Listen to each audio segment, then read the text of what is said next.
Hello বন্ধুরা, তোমরা কেমন আছো? আজকে কার্তিক পুজো সোমবার। তো আজকে আমার ছুটি আছে। এই যে কার্তিক ঠাকুর চলে এসছে কালকে রাত্রেবেলা।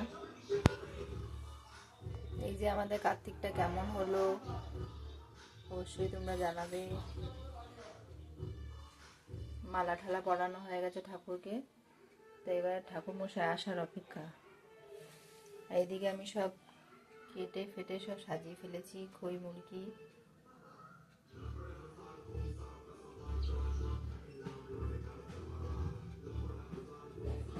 সব কেটে সাজিয়ে রেখেছি। এখানে দই মিষ্টিটা আছে।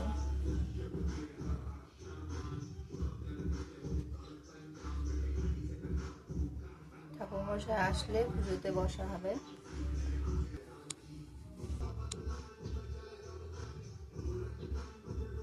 হচ্ছে প্রদীপ, পঞ্চপ্রদীপ,